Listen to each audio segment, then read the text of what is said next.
When I tell you that this man is a car thief, you might think that he steals whole cars. But this man in our story today did something completely different. He specialized in stealing just one specific part. A piece so simple it is the absolute last thing you would ever expect. With just one part, he built a massive criminal empire that made him over $60 million and pushed him straight to the top of the New York Mafia. This is the story of a genius who started from absolute zero. His smart ideas and sharp observation changed the underworld forever. So let's dive right into it.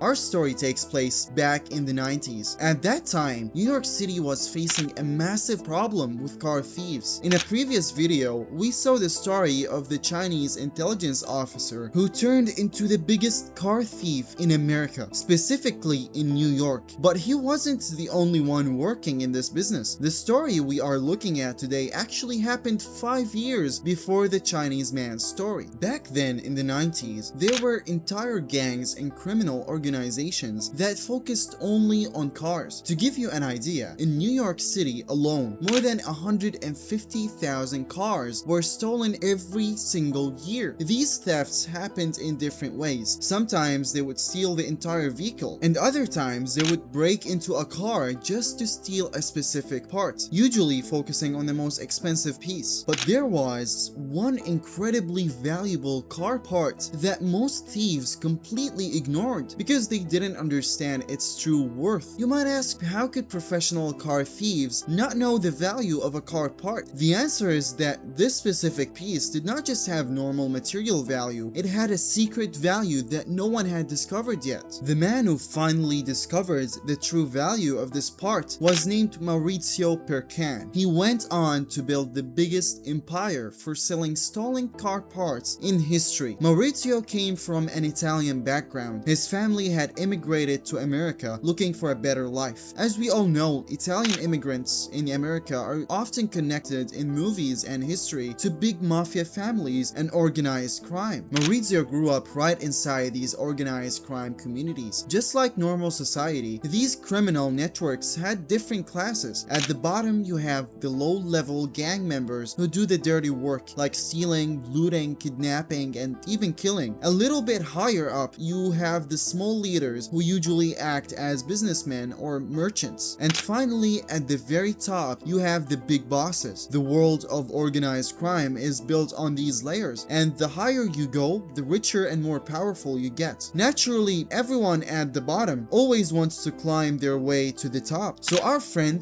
Maurizio started at the absolute bottom. His family was very poor and he didn't have any special connections or anyone to help him out. He had to build himself from zero. Because of this, he started doing the low-level dirty work. He would steal and loot and then sell what he took to the merchants and leaders above him. But during this time, he kept his eyes wide open. He was always watching the market to see what items were in high demand, which parts had the highest prices, and what was the easiest things to steal. He even started hanging out with the sons of the big leaders and merchants. He talked with them just to learn how their trade worked behind the scenes. In the end, Maurizio decided to focus entirely on car parts. He saw how profitable the field could be and felt it perfectly matched his skills. Once he gained enough experience and understood how the business worked, he decided it was time to move up to the merchant class. He became the guy who bought stolen parts directly from the local thieves. He knew exactly which parts people wanted and which ones had the highest profit margins. Imagine that he would buy a stolen part for just $10 and sell that same specific part for $100. His profit margins were absolutely crazy. His business grew fast and his pockets filled up quickly. As soon as he saved up enough cash, he went ahead and opened a real shop in the year 1994. Having a physical real shop gave him a legal front and made his trade much easier. Before opening the shop, he had to buy and sell directly on the streets, which was always highly dangerous. Anyone working in the Mafia knows that if you want to be successful merchants in the gang world, your very first step must be opening a legitimate legal front. This lets you work with much more comfort. So Maurizio opened his shop, making it look like just a normal business that sold regular car parts. To make the shop look 100% real, he actually bought real legal spare parts directly from official companies. This meant that if the police or authorities ever come to search his shop for any reason, they would find real parts, official bills, and legal business deals. Nobody would ever suspect him. Once he set up his legal front and completely covered himself from the outside, it was time to take care of the criminal side of the business. In the Mafia world, there is always someone higher than you. If you want to run a business comfortably in a specific neighborhood or a specific field like cars, you have to pay the bosses. Maurizio understood this rule perfectly. He always kept things smooth with the people above him and paid the Mafia on a regular schedule. This money wasn't just to keep the bosses quiet, it was protection money. Paying it meant he was under the total protection of the local boss who controlled that area. That is exactly how the system works, and that's why they call it organized crime. Maurizio's business continued to grow and flourish. He built stronger relationships with the small thieves, and he always kept his eyes open for the most valuable, high-profit parts. Then the day finally came when he noticed one specific piece inside the vehicle, the one specific piece that would completely change his life and push him from a small merchant straight to the top with the big bosses. It was a small part sitting right in front of the driver. This piece was the airbag. Yes, the airbag, the same exact piece that looks like a pillow and pops out whenever a car gets into an accident. And this exact piece was about to turn Maurizio into one of the richest Mafia merchants in the world, bringing him a wealth of more than $60 million.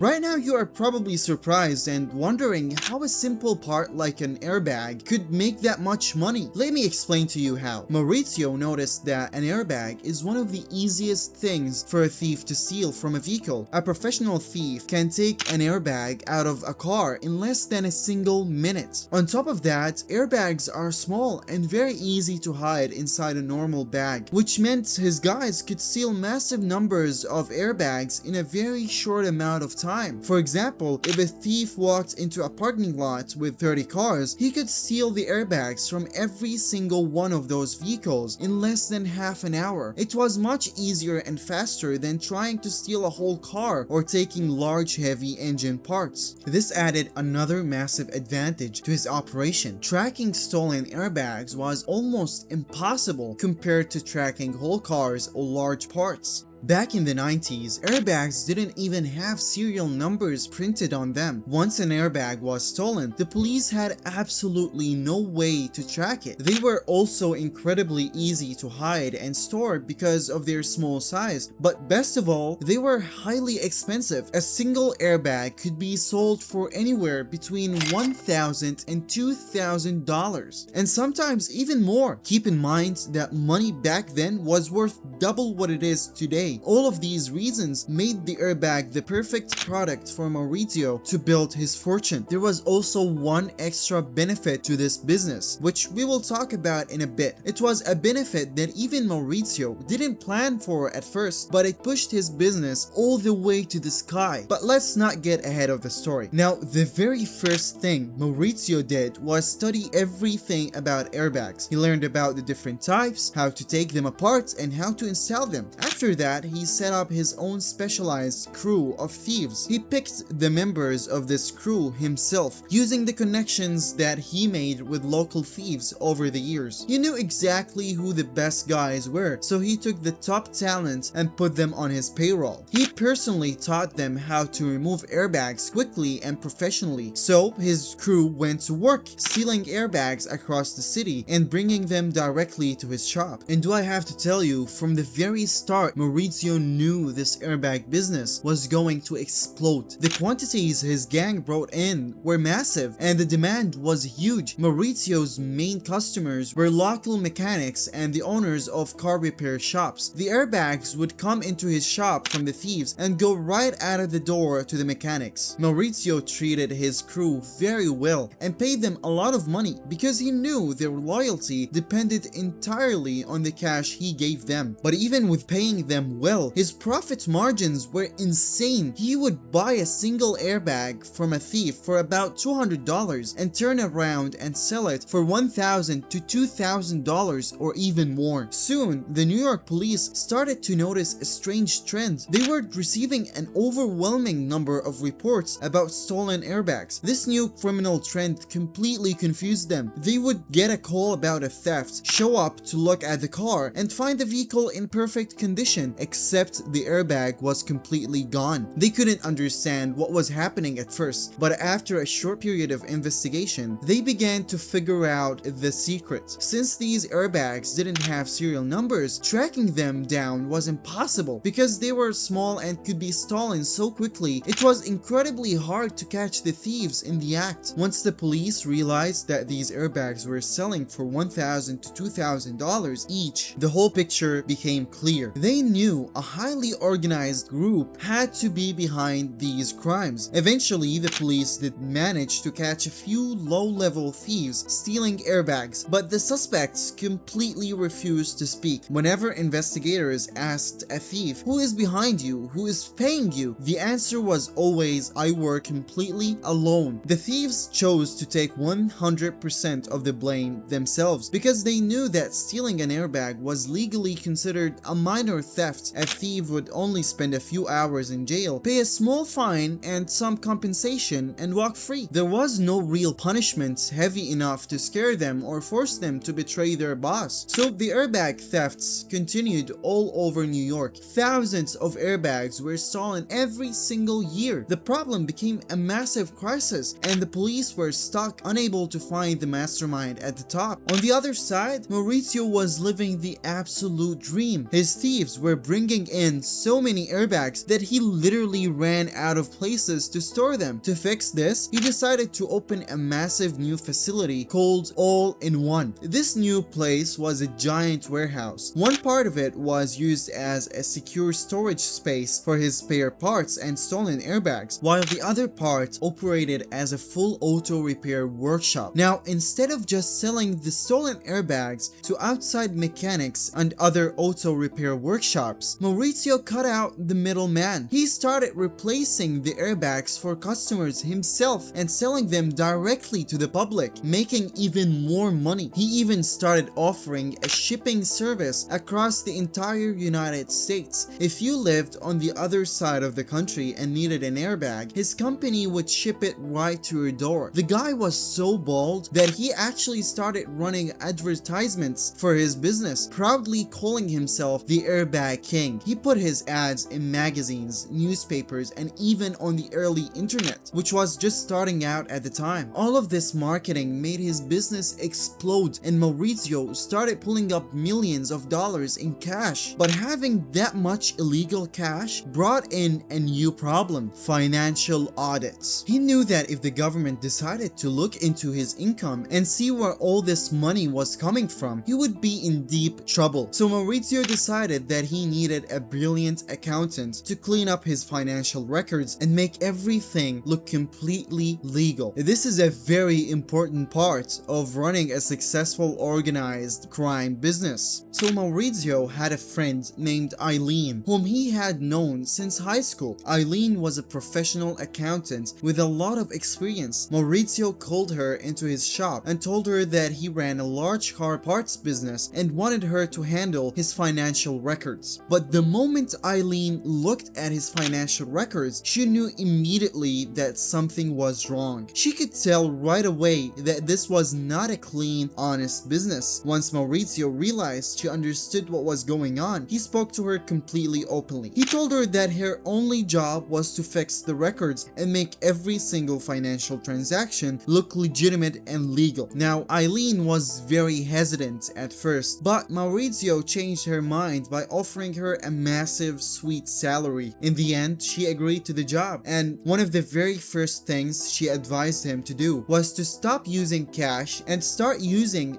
business checks instead, because checks make a company look much more legit. Maurizio followed her advice and partnered with a check cashing company and started paying all his employees and even his thieves with official checks. When the thieves got their checks, they would go to the check cashing company to get their actual cash. This meant all the illegal cash was passing through an outside check company instead of Maurizio's business. So on the surface, the whole operation looked completely legal. After setting this up, Maurizio decided to step away from the dirty side of the business completely. Before this, he personally managed the thieves, but now he decided to promote 3 of his top thieves and make them his close assistants. These 3 men took over managing the rest of the crew and handled the actual robberies, while Maurizio stayed safely at the top. By isolating himself from the crimes, his business became highly organized and ran perfectly. It wasn't just highly profitable, it was incredibly efficient. For example, if a customer requested a specific type of airbag that wasn't in stock, his crew would go out and steal that exact model that very same day. They offered a replacement service in less than 24 hours. Honestly, man, I'm not gonna lie, that's a better service than an official car dealership. Maurizio ran his business on total customer satisfaction and completely dominated the airbag market. Think about how crazy this is. His thieves could steal your car's airbag at night, and then the very next morning, you would go down to his workshop to buy a replacement. I mean, how crazy that is. This was the extra benefit that Maurizio hadn't even planned for at first. He was literally creating the problem and selling you the solution. Supply and demand became his personal game. He was the one stealing the parts and he was the one selling them back to the victims. It was like finding an infinite money glitch in real life. His business was so massively successful that Maurizio actually won an award called the Merchant of the Year. Anyone looking at him from the outside without knowing his dark secrets would think he was just a hard-working, successful businessman who built a great company. His massive wealth made him one of the richest people in the New York underworld. He bought luxury houses, expensive cars, and lived a life of absolute luxury. But all this money still wasn't enough for him. He was searching for something else. He was searching for respect and high social status. In the Mafia world, you can't get true respect unless you belong to one of the powerful crime families. The Mafia is entirely built around family names, and as we said, Maurizio came from a poor, ordinary family with no connections to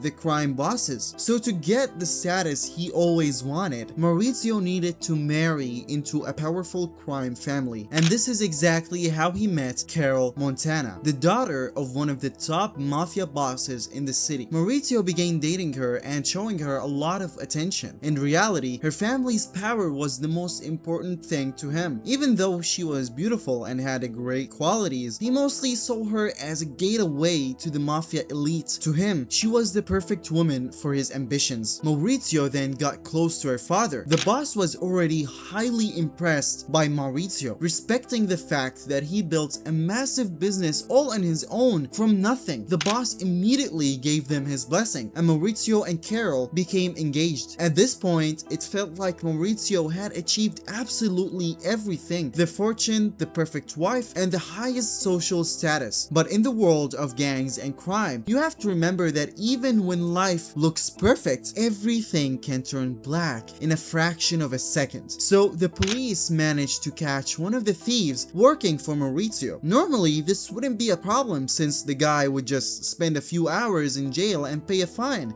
But this time, things went horribly wrong for Maurizio. While this specific thief was trying to steal an airbag from a car, the owner caught him. So the thief brutally assaulted and beat the person to steal the airbag, which made it a violent, dangerous felony that could send him to prison for a very long time. The thief was, of course, terrified of going to prison and was ready to do absolutely anything to get out of trouble. He knew the police were desperate for information about the massive airbag empire Maurizio had built, so he cut a deal with the prosecutors. He would give them everything he knew if they dropped the violent charges against him. person. The police agreed to the deal, and the thief told them absolutely everything. He exposed Maurizio, revealed how the all-in-one company operated, and explained exactly how the entire system worked. Immediately after getting this information, the police set up a surveillance team right outside Maurizio's workshop. Right away, they noticed people walking into the shop holding massive bags and walking out empty-handed. So they knew instantly that these bags were filled with stolen airbags. So the police began preparing a massive operation to catch them all. But Maurizio was a very cautious man, and he was always one step ahead of them. He had installed security cameras all around his workshop building, covering every single angle. And very quickly, he noticed a suspicious van parked outside where the police were hiding. So the very first thing he did was call his assistants and order them to stop delivering any stolen airbags to the workshop immediately. Later that day, investigators tried to actually tail Maurizio in his car, but Maurizio was paying close attention and knew they were following him. To be absolutely sure, he used a classic counter-surveillance move. He made 3 right turns in a row. Making 3 right turns means you are driving in a perfect circle. If the car behind you makes all 3 turns with you, it means that they are 100% tracking you. When the police trailing him saw him do this, they realized he had spotted them. From that moment on, Maurizio became extremely careful. He ordered his assistants to store all the stolen airbags in a completely secret location and stopped bringing them to the workshop entirely. The police investigation dragged on for months without any progress because they couldn't find any physical evidence to prove the charges against Maurizio. At one point, they tried to trap him by sending an undercover cop into the workshop with an airbag to see if Maurizio would buy it, but Maurizio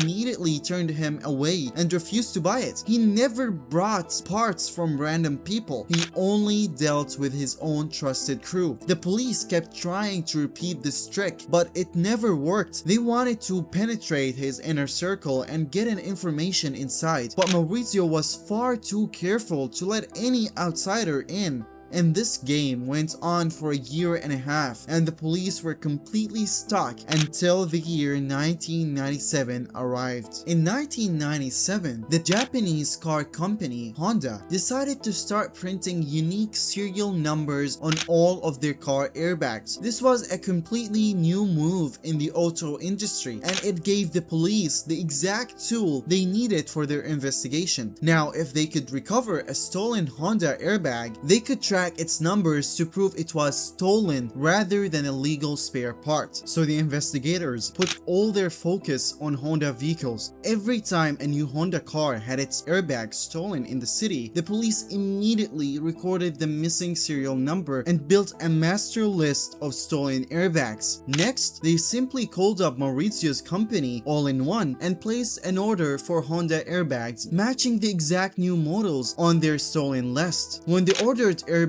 arrived, the police checked the numbers, and sure enough, at least one of them perfectly matched a serial number on their stolen list. After a year and a half of dead ends, the police finally had their very first piece of solid evidence, but they still needed more. They wanted to make sure they had enough evidence to completely destroy Maurizio's entire organization before making an arrest. So they got a warrant from the court to secretly inspect the mail packages that Maurizio's company was shipping across America. This warrant allowed the police to open his packages, verify the contents inside, seal them back up, and ship them out as if they had never been touched. This secret inspection revealed the massive scale of Maurizio's business and proved that a huge number of the airbags he was shipping were indeed stolen. Their case was getting stronger by the day, but they kept digging. Next, they decided to look into his financial records. Those financial records led the police straight to the check cashing company that Maurizio was using to pay his crew. As we mentioned before, the thieves were officially registered as employees, so both the thieves and the actual employees of Maurizio's company would take their business checks to the company to get their cash. But what Maurizio didn't actually know was that the check cashing company had a security camera installed right in front of the teller window, and they automatically took a photograph of every single transaction, capturing the check and the face of the person cashing it. Because of this, the police found a clear photographs of every single one of Maurizio's thieves and employees. The exact decision Maurizio made to use checks to make his business look legal completely backfired on him and his entire crew. These photos and records proved beyond a doubt that Maurizio was directly paying and dealing with active thieves. The investigators finally had every single piece of evidence they needed, so the time had come to make the arrest. After 18 long months of investigation, a team of police officers and investigators showed up at Maurizio's house with a court-issued arrest and a search warrant. They broke down the front door and rushed inside, ready to arrest him, but they were hit with a terrible surprise. The house was completely empty. No one was there. The investigators panicked, fearing that Maurizio had discovered the investigation, escaped the trap, and was already fleeing to another country. But as they searched the empty house, they noticed a large table covered with gifts. They quickly realized these were wedding gifts. Maurizio had just gotten married, and right next to the gifts, the police found the official wedding guest list. This list contained names of powerful mafia bosses and well-known figures in the organized crime world, men the police had been watching for years. It also listed the names of the airbag thieves who worked for Maurizio, whose identities the police had just discovered through the check cashing company photos, as we mentioned earlier. The guest list also included Maurizio's parents along with their phone numbers. The investigators decided to use this to trick Maurizio's mother into revealing where her son was. One of the officers called her and claimed that Mauricio's house had just been broken into by thieves and they needed to get in touch with him. The worried mother, of course, fell for the trick completely. She told them that her son was currently on his honeymoon with his new wife on one of the islands in Hawaii, and she gave the officers the exact phone number he was using out there. So the investigators called Maurizio, repeating the same exact lie that his home had been robbed, and while they kept him talking on the phone, they traced his location and discovered that the signal was coming from a luxury resort on Maui Island in Hawaii. Once they confirmed his exact location, they immediately called the FBI office in Hawaii and asked them to make the arrest. The local FBI agents moved in fast. They located the resort, got Mauricio's room number, rushed inside and arrested him right in the middle of his honeymoon. And just like that, his multi-million-dollar airbag empire completely collapsed. It is estimated that during the years they were operating, Maurizio and his gang stole between 40 to 50,000 airbags. Maurizio personally made a fortune of $60 million